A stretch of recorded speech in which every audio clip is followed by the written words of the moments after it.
మహిళలు పారిశ్రామికవేత్తలుగా ఎదగాలని, మహిళలు ఆర్థిక అభివృద్ధితోనే దేశ ప్రగతి సాధ్యమని రాష్ట్ర ప్రభుత్వ విప్ ఆది శ్రీనివాస్ పేర్కొన్నారు.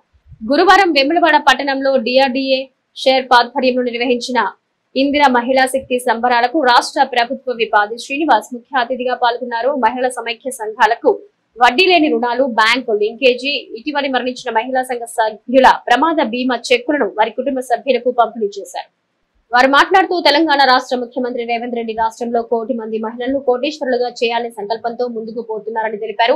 అందులో భాగంగా రాష్ట్రంలో ఇందిరా మహిళా శక్తి పథకాన్ని ప్రారంభించడం జరిగిందని, తద్వారా మహిళలకు వడ్డీ లేని రుణాలు మంజూరు చేసి వారిని వ్యాపారవేత్తలుగా తీర్చిదిద్దాలని ముఖ్యమంత్రి సంకల్పించారని అన్నారు. ఆనాడు ఇందిరమ్మ రాజ్యంలో మహిళలకు మేలు జరిగితే మళ్లీ రేవంత్ రెడ్డి ప్రజా ప్రభుత్వంలో మహిళా తల్లులకు పెద్దపీట వేయడం జరుగుతుందని తెలిపారు. గతంలో వైఎస్ పావలా వడ్డీకి రుణాలు మంజూరు చేశారని, ఐకేపీ కేంద్రాలను ప్రారంభం చేసి మహిళలకు ఆర్థిక స్వావలంబన దిశగా ప్రోత్సాహం అందించాలని తెలిపారు. ప్రజా ప్రభుత్వంలో మహిళలకు 20,000 పైచిలుకు కోట్లు కేటాయించడం జరిగిందన్నారు. 25 లక్షల మంది రైతులకు 21,000 కోట్ల రూపాయలు జమ చేస్తామన్నారు. రైతు భరోసా కేంద్రం కింద పెట్టుబడి సహాయం ఎకరానికి 12,000 రూపాయలకు పెంచి 9 రోజుల్లో 9,000 కోట్ల రూపాయలు జమ చేశామని, రైతు బీమాకు 3,000 కోట్లు అందించామన్నారు. ఈ కార్యక్రమంలో DRDA Seshadri, market committee chairman Rondiraju, Cherukula Tirupati, Kachchakayala Ellaiah, Congress party పట్టణ అధ్యక్షులు చంద్రగిరి శ్రీనివాస్ గౌడ్, మాజీ కౌన్సిలర్లు, అన్ని మండలాల ఏపీఎంలు, మహిళా సమైక్య సంఘ అధ్యక్షురాలు, మహిళా సంఘ సభ్యులు పాల్గొన్నారు.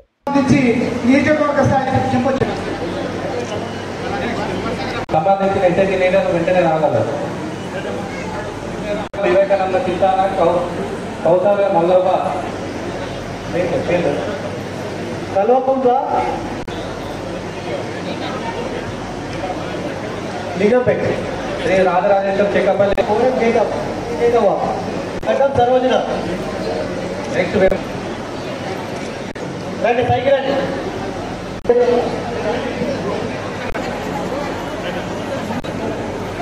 శివమణి కిష్టపేట్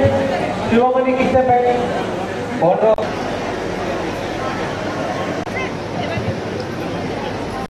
ఇస్తాం. ఇంకా ఉన్నాయి అందరూ పిలిచి ఇల్లు ఇవ్వలేదు, ఒక్క ఇల్లు కూడా ఇవ్వలేదు. ఇప్పుడు నియోజకవర్గానికి మన ఎమ్మెల్యే గారి ఆధ్వర్యంలో 3,500 ఇల్లు పనులు స్టార్ట్ అయినాయి. అదే జరుగుతున్నాయి. అవరకు బేస్మెంట్ అయినాయి. ఇప్పటి వరకు కూడా మన నాగేపల్లి గ్రామంలో ఒక 4 ఇళ్లకు బిల్లు కూడా పోవడం జరిగింది. మండలంలో ఒక 20 ఇళ్లకు లక్ష చొప్పున బిల్లు కూడా వచ్చడం జరిగింది.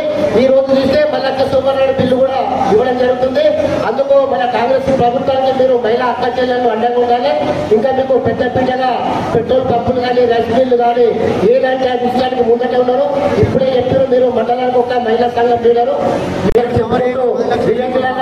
మాకు కాంగ్రెస్ ప్రభుత్వానికి వచ్చే స్థానిక సమస్యలు కానీ, మున్సిపల్ కానీ ఎలక్షన్ లో కాంగ్రెస్ తరఫున మీరు అండగా ఉంటారని కోరుకుంటున్నాను. అందుకు మహిళా అక్క చెల్లెళ్ళకి అందరికీ పాదాభివందనాలు. అదేవిధంగా మీరు మహిళా సంఘాలు వడ్డీ లేని రుణాలు పావుల వడ్డీ అన్నారు. పావుల వడ్డీ ఇచ్చిరామా? పావుల వడ్డీ కాదు కానీ ఒక్క పావుల వడ్డీ కూడా ఇవ్వలేదు. మనం ఇప్పుడు కాంగ్రెస్ ప్రభుత్వంలో మొత్తం వడ్డీ లేని రుణాలు ఇస్తున్నామంటే అది మన కాంగ్రెస్ ప్రభుత్వానికే గౌరవం దక్కుతుంది.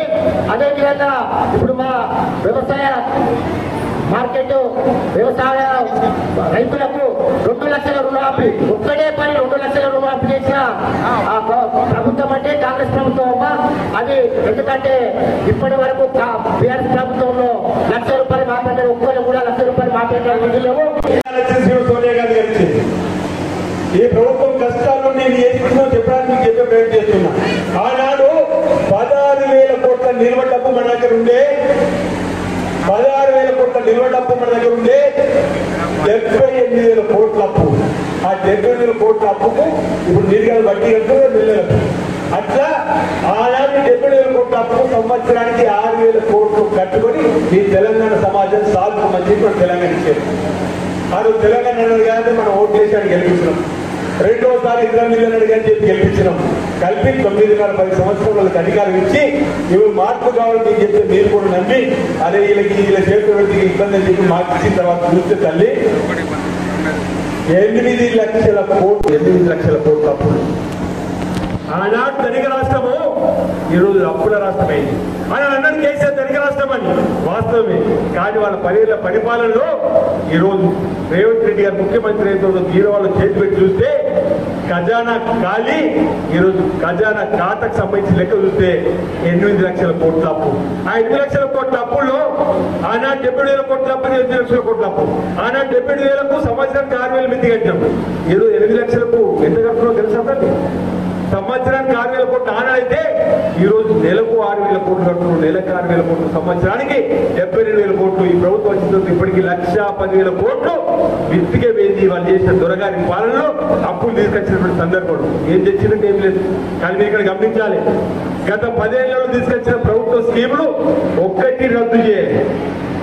ఇంత కష్టాలు ఈ ప్రభుత్వం ఉన్నా గత ప్రభుత్వం స్కీములు ఏది రద్దు చేయకుండా ఇప్పుడు నేను చెప్పిన స్కీములన్నీ కూడా రేవంత్ రెడ్డి సర్కార్లో ఈరోజు పేదలకు అందించే కార్యక్రమం చేస్తున్నాం. ఈరోజు దుబారా ఖర్చు ఆపేసినాం. ఆడవాళ్ళకు పోకుండా ఈరోజు పేదల ప్రభుత్వం మన ప్రజలను అభివృద్ధి తీసుకుపడుకు చేసే ప్రయత్నంలో భాగంగా పనిచేస్తున్నాం. ఇక చెప్పుడు మేము రాజన్న ఆలయ అభివృద్ధి చేసే ప్రయత్నం ఇది మీరు ఒకరు చూడండి. వాళ్ళందరూ ఏటా 100 కోట్ల నానా పైసలు ఇవ్వలే. ఈరోజు మన ప్రాంత ప్రజల ఆరాధ్య దైవం కోరికలు తీర్చు తండ్రి కోడకు చెల్లిస్తారు రాజన్న అని వేలను దండ పెట్టుకునే రాజన్న ఆలయం మన దగ్గర ఉంది. ఆ 10 ఏళ్లలో లేని 3వ బ్రిడ్జి ఉన్నట్టు ఆ 3వ బ్రిడ్జి కారు వెళ్ళినట్టు రైగా రంగురంగుల పోచర్లలో రంగురంగుల వీడియోలు అభివృద్ధి చేసే తప్ప ఎక్కడ జరగలేదు. కానీ ఈ బిడ్డ ఇక్కడ ఎమ్మెల్యే గెలిచిన తర్వాత ఈరోజు ముఖ్యమంత్రి రేవంత్ రెడ్డి గారిని గత నవంబర్ 22 తీసుకొచ్చి 8 మంది మంత్రులు వచ్చి 728 కోట్ల పనులకు ఓపెన్ చేసుకున్నాం. అందులో 150 కోట్లు రాజన్న ఆలయం పట్టణాభివృద్ధి ఈరోజు జరుగుతుంది. చూడు, 1000 రోడ్డు 80 ఫీట్ల కోసం 40 కోట్లు వెచ్చించినాం. బ్రిడ్జి దగ్గర నుంచి 10 కోట్లు వెచ్చించినాం. ఈరోజు వచ్చేటువంటి భక్తులకు తిరుమల తిరుపతి దేవస్థానంలో అడుగు పెట్టే కానీ ఏ విధంగా అయితే ఆధ్యాత్మిక వాతావరణంలో వెళ్ళిపోతున్నారో ఎన్ని కష్టాలు మర్చిపోయి సొంతింట్లో ఉన్న ఇబ్బందులకు మర్చిపోయి ఆ విధంగా ఉండేదాని కోసం ఏర్పాటును రాజ్యాన్ని ఆలోచన చేస్తున్నాం మాట సందర్భంగా మీ అందరికీ తెలియజేస్తూ ఈరోజు తాగునీటి ఇబ్బందులు కూడా ఎన్నికల్లో కూడా ఈ సంపూర్ణ మద్దతులో ఈరోజు రేవంత్ రెడ్డి సర్కార్కి ప్రభుత్వానికి అందివ్వాలని చెప్పండి పేరున మహిళా తల్లిదండ్రులకు విజ్ఞప్తి చేస్తూ ముగిస్తున్నా. జై హింద్.